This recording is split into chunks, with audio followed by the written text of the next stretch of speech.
Əziz və dəyərli müsəlmanlar, Allahın salamı, rəhməti, bərəkəti hər birinizin üzərinə olsun. Allahın izniyle bu dəfəki çatdıracağımız mövzu ailə dəyərləri haqqında olacaq.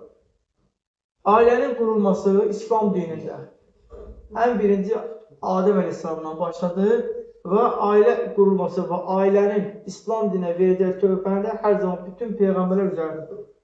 Çünki ailə nə qədər sağlam olarsa, cəmiyyət də o qədər sağlam olar. Çünki cəmiyyətin qurulmağında da sağlam bir ailə qurulmalıdır. Allah subhanahu wa ta'ala Quran-ı Kərimdə buyurur ki, onun ailələrindən biri də budur ki, sizin üçün özünüzdən zövcələr yaratdı ki, onlar yanında rahatlıq tapasınız. Aranızda sevgi, mərhəbət də o qoydu. Həqiqətən bunda düşünən bir qövm üçün ibrətlər var. Allah subhanahu wa ta'ala buyurur ki, sizin özünüzdən onu yaratdı. Əslində həyat yoldaşı insanın özüdür. Sən özünsən. Bəzən insanlar həyat yoldaşı ilə yola gedə bilmir, kişi və qadın fərq etmir. Əslində sən özünü qəbul edə bilmirsən. Çünki Allah subhanahu wa ta'ala nə buyurur? Deyir, sizin özünüzdən yaratdım. Yəni, həyat yoldaşı sənin özünsən. Bu günləri nəfsündən dolayı, arzu səndən dolayı yola gedə bilmirsənsə, bax, əslində səndə olan yanlışlardır. Allah subhanahu wa ta'ala sadəcə səni güzgüdə qarşıma çıxarır. Və bəzən də Allah subhanahu wa ta'ala deyir ki, sizi tamamladıq. Burada nədir? Allah subhanahu bəzən ər və həyat yolu ikisindən biri xəsis olur və yaxud da ikisindən biri əl açıq olur. Biri o birisini tamamlayır. Bu, hər birinizin həyatında görmürsünüz. İnsan var ki, heç vaxt işkimə vermək istəmir. Ömür boyu hər şey mənim olsun. Amma həyat yoldaşı gördünüz, yoldan keçən bir şəxsə də nəsə vermək istəyir. Allah subhanahu wa ta'ala iki bu varlıqla mükəmməl bir ailə ortaya çıxardır. Və cəmiyyət bu mükəmməl bir ailədən yetişir. Həzrət Peyğəmbər buyurur ki, sizi toplaya biləcəyiniz ən böyük qiymətli nə olduğunu deyilmi? Qiymətli, ən böyük qiymətli, dəyəri olan bir şey deyilmi? Sahabələr buyurur ki, bəli, Allah Resulü buyurur ki, əməl salih bir qadın və siz evinizdə olmadığı halda sizin namusunuzu, qeyrətinizi qoruyan bir qadın. Siz evdə olsanız da olmasanız o daimi sizin namusunuzu, qeyrətinizi qoruyur. Ailə bu. Həzrət Peyğəmbər sallallahu aleyhi ve sellem başqa hədisində buyurur ki, əri, bir ailə o qədər mükəmməl olmalı ki, nəinki əri dünyada olarkən, dünyasını dəyişəndən belə sonra ərinin namusunu, qeyrətini daima qorumağa çalışmalıdır. Həzrət Peyğəmbər buyurur ki, mənimlə deyil, cənnətlər üzü deyil, qaralmış qadın bir-birə yaxın olacaq. Baş barmağını, şəhadət barmağını ikisini qalxızır və buyurur ki, bir-birə yaxın olacaq. Sahabələr buyurur ki, ey Allah Resulü, üzü qaralmış qadın kimdir? Həzrət Peyğəmbər buyurur ki, əri dünyasını dəyişib.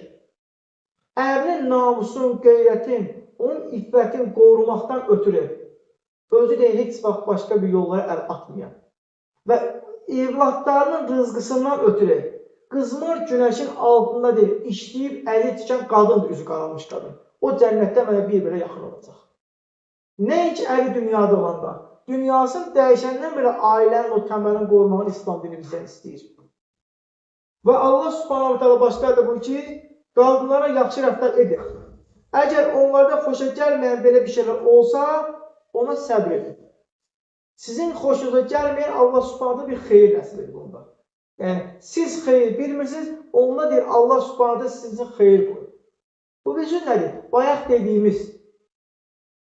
Yəni, sən xəsissən, heç bir şey vermirsən. Amma həyat yoldaşın verir. Bəzən qəzəblənir kişi, niyə verirsən? Halbuki səni qurtarır, sənin evlatlarını qurtarır. Evlatlarının sədəqəsini verir. Evinizin üzərindən bəlanı dəf edir. Ya və yaxud da qadın, kişi verir, qadın deyilir. Halbuki sənin evinin bərəkətini artmaq səbəbi budur. Peyğəmbər sallallahu aleyhi ve sellem soruşlar ki, ən xeyirli dünya malı nədir? Deyir, əməl salih bir qadın. Çünki əməl salih bir qadın insanı cənnətə də aparır və insanı dindən uzaqlaşdırır. İslam dini bizə hər zaman buna. Amma bir kişi olaraq bizdən nə istəyir? Allah subhanahu ta'ala buyurur ki, evlərinizə girdiyi zaman salam verərək daxil olun. Yəni, bir uzaq bir yerdən evinizə gəlmişsiniz, evə girdiniz, ilk anda salam verir və gülər üzülür. Bizdə necədir? Bəzən biz ev xalqından şahidlik. Hər bir ailədə var bu. Evdə xoş gün mən görmürəm. Sən evə bir xoş sifətlə gəlirsən, çöldə olan bütün bəlalar, çöldə olan bütün problemləri, insanların sənə yaşatdığı o problemləri onlara deyə bilməyib, onlardan daşıyıb gəlib ailəvə tökürsən. Ya evladlarına tökürsən. Amma İslam dinimizə nə deyir? Peyğəmbər sallallahu aleyhi ve sellem ki, kim bir səfərə çıxarsa, bir yerə gedərsə, oradan da evinə birbaşa qayıtmasın. Məscidə daxil olsun, 2 rükət namaz qılıb sonra evinə getsin. Yəni sənin orada yaşadığın o problemi, o sıxıntını Allahın evində gəl qəlbindən dəf et, evə gülər üz və təbəssümlə. Amma biz deyirik, çöldə olarkən insanlarla gülər üz, insanla deyib gülən, evə girəndə isə ailəsindən pis. Peyğəmbər nə buyurur? Sizin ən pisiniz, ən xeyirli olmayanınız ailəsinin ən sərt olanınızdır. Çünki bunun getməyə başqa bir yeri yoxdur. Sənin ixtiyarında deyil, sən də istədiyin kimi istifadə edəsən. Halbuki Allah subhanahu ta'ala bu ki, biz de onu sizə xidmətçi olaraq vermədik. Onu sizə biz verdik ki, onu siz xidmət edəsiniz. Onların dolanışığı da sizin boynunuzdadır. Onları gözəl rəftar etmək də sizin boynunuzdadır, Allah subhanahu ta'ala buyurur. Onları da Allah'tan əmanət olaraq aldınız. Həzrət Loğman əleyhissalam bu ki, oğlum, sən evləndiyin zaman həyat yoldaşından bir mülayim danış. Buyurur ki, çünki sən onu evində atasından ayırırsan. Sən ona atası əvəzi olasan. Çünki bir qadınla hər zaman bir qızın ən çox sevdiyi öz atasıdır. Himayə bildiyi ən zəif də o. Cəmiyyət içində ən zəif bir şəxsdir. Amma bir qadınsın, bir qızsın, öz atası hər zaman ən güclü bir şəxsdir. Nə qədər pis olur olsa onun üçün ən gözəl şəxsdir. Həzrəti Loğman buyurur ki, ey oğlum, sən bax atası olasan. Yəni, səni ər olaraq bir elə güvənədir. Sən de ona anası əvəzi olasan. Çünki anasından ayrılıb sən evə gəl. Nəvaziş görür. Sərt bir şəkildə deyil. Ana insan necə? Nə qədər sərt olsun, birinci insanın dərdini dinləyən öz anasıdır. Səhvsən, düzsən, yenə ananı dinləyir. Çünki ayətdə nə buyurur? Ünsiyyət edəsiz deyə öz cinsinizdən yaratdıq. Ailənin təməli ünsiyyətdə qalır. Amma bugün biz nə vardıq? Sosial şəbəkələr. Evin içində hər kəs əlində telefon, hər kəs telefonla oynayır, uşaqlar da belə. Bunun fəsadını biz 10 il, 15 il sonra yaşayacağıq. Çünki ünsiyyətsizlikdir. Ünsiyyət olunan zaman həyat yoldaşı sənə dərdin deyir, sən ona dərdin deyə bilirsən. Həzrət Peyğəmbər sallallahu aleyhi ve sellem həyat yoldaşlarının evinə getdiyi zaman hər zaman dinliydi. Hətta bir gün Həzrət Peyğəmbər sallallahu aleyhi ve sellem öz həyat yoldaşının evində olur. Sara anamızın. Və Sara anamızın evində olduğu zaman Ayşə anamız ona qida gətirir. Və o qida Peyğəmbərimizin önünə qoyulmamışdan öncə Sara anamızın qidası qoyur. Ayşə anamızı qabaqlayır. Ayşə anamızda bir qadın və bir nəfs olduğundan dolayı o qabı itəlir və qab yıxılır, yemək dağılır. Həzrət Peyğəmbərimiz sallallahu aleyhi ve sellem bu ki, ananız ananızı qısqandı. Gör, nə gözəl bir münasibət. Demək ki, sən nə yanlış elədin, sən bunu eləmədin, Allahın evində sən Peyğəmbər evində. Nə bu? Deyir, ananız ananızı qısqandı. Və bu ki, ey Ayşə, sən də yeməyi onun da yeməyinə yeyəcək. Və Allah Resulü sallallahu aleyhi ve sellem yerə dağılmış o yeməyi əli ilə toplayır və ondan özü də yiyir, Ayşəyə də yedizilir. Və Ayşənin yeməyindən də özü də yiyir və sarımızı yedizilir. Safiyə anamıza yedizilir. Yəni, biz baxdığımızda ailəni bu şəkildə buyur Allah Resulü sallallahu aleyhi ve sellem. Və Peyğəmbər sallallahu aleyhi ve sellem bir gün evində olanda Ayşə anamızdan, hər kəsin evində olur bu. Ayşə anamızdan arasında söz-söhbət olur. Və Həzrət Əbu Bakır qapının önündən keçəndə görür içəridən səs gəlir. Ayşə anamız Əbu Bakır radiyallahu anh qızı idi. Qapını atır içəri girir və möhkəm bir şəkildə qışqırır. Ey Ayşə! Həzrət Peyğəmbər sallallahu aleyhi ve sellem, ey Əbu Bakır! Deyəndə Əbu Bakır ayır ki, mən Allah Resulü evindəyəm. Və üzr istəyir, çıxır gedir. Peyğəmbər sallallahu aleyhi ve sellem demir ki, atan sənin üçün qışqırır ki, ey Ayşə, atanın əlindən səni nətər qurtardım? Halbuki Allah Resulü sallallahu aleyhi ve sellemin sözdə tərs bir söz demişdi. Nə buyurur? Ey Ayşə, atanın əlindən sən nə gözəl qurtardın. İslam dini bizə bu ailəni öyrədir. Hansısa qərb mədəniyyətindən gəlmə ailələr modelin deyil. Yəni, yola getmədin, ayrı get. Həzrət Peyğəmbər sallallahu aleyhi ve sellem bu ki, Allahın ərşin sirkələyən, ərşin sütunlarını silkələyən günah halal yoldan evlənmiş iki şəxsin boşanmasıdır. Hətta deyir, iblis hər gün yer üzərinə öz xidmətçilərini yayır. Biri gəlir, deyir ki, ey iblis, iki dost sayırdım, biri gəlir yoldaşı, hər kəs sayır. Biri deyir ki, ey iblis, mən bugün ən böyük bir işi gördüm. Deyir ki, nə? Deyir ki, iki yoldan, iki halal yoldan evlənmiş iki ərlə arvadı birbirine ayrılır.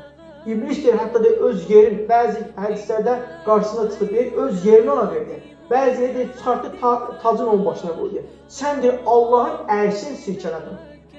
Həzrət Peyğəmbər sallallahu aleyhi ve sellem nə buyurur? Əsəbləşdiyiniz vaxt oturun. Əgər əsəbiniz soyulmazsa uzanın. O da olmasa 2 rükət namaz qılın, dəstə uzanın namaz qılın.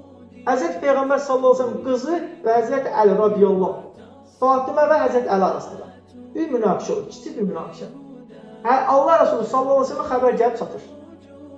Və Həzrət Peyğəmbər sallallahu aleyhi ve sellem gedir Həzrət Əli evinə, görür ki, Həzrət Əli yoxdur. Fatimədən soruşur, deyir ki, meclisə gedir. Geri çatır, deyir ki, Həzrət Əli radiyallahu anh torpağın üzərinə uzanır. Bu ki, Əbu Turab, qalx. Həzrət Əli radiyallahu anh evdə həyat yollaşan qarşı çıxmır. Görür ki, münaqişə evi tərk edir və məclisə gedir. Və Allah Resulü sallallahu aleyhi ve sellem dediyinə əsəbi soyulmur deyə uzanır. İslam dini bizdən bu ailə modelini istəyir. Yola getmədən ayrılın. Hər öz bir dünya adamısınız, xeyr. Mənim dediyim düzdür, xeyr. İslam dini buyur ki, aranızda münaqişə düşdü, ailəni böyüklərə götürəsiniz. Çünki həyatında yaşamış o. Amma bugün 15-20 yaşında bir psixolog çıxıb bizə ailə modelindən danışır. Ailə modelini bizə kimlər çatdırdı? 60-70 yaşında kişilər. Çünki onların həyatında bu var idi. Yaşantısında görmüşlər bunu. Və İslam dini bizdən bu yaşantını istəyir. Və Allah Resulü sallallahu aleyhi ve sellem ailədə diqqət edəcəyimiz sonuncu məsələ nedir? Yemək məsələsi. Həyat yoldaşınız bir yemək pişiribsə, onu bəyənmirsə, xoşluqla ona cavab verin. Allah Resulü bəzən yemək xoşuna gəlməyəndə bu pis yeməkdir demirdi. Əlinə qırağa verdi və başqasına yedir. Dedi ki, bu daha gözəldir. Demir ki, pisin pişirmir. Çünki heç kim mükəmməldir. Peyğəmbər sallallahu aleyhi ve sellem ki, səhvsiz heç kim yoxdur. Həyat yoldaşlarınızın bir xüsusiyyətini bəyənməsəz, başqa xüsusiyyətdə onları çox sevin. Mükəmməl insan da yoxdur. Ən çox səhvin insan. Hər xüsusiyyət səhv var. Səhvi də var, düz də var. Sən hər zaman xeyirlisini götürüb onca gəlsən. Həyat yoldaşının dili acıdırsa, sən onun valideynlərindən münasibətinə baxarsan. Həyat yoldaşın yemək pişirə bilmirsə, sən onun namusu, qeyrəti qorumağına diqqət edir. Yəni, hər bir evdə, hər bir qadında gözəl bir xüsusiyyət var, hər bir kişidə. Ona görə də Allah subhanə bizə nə istəyir? Səbr edəyəsiniz.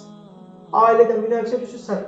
Allah subhanə birinci öz nəfsimə, sonra sizlərə, ümmət-i Muhammədə daima evlərimizə, ailəmizə olan münaqişələr zamanı səbir və dözümlə Allahın izni ilə ailəmizi uçuruma doğru deyil.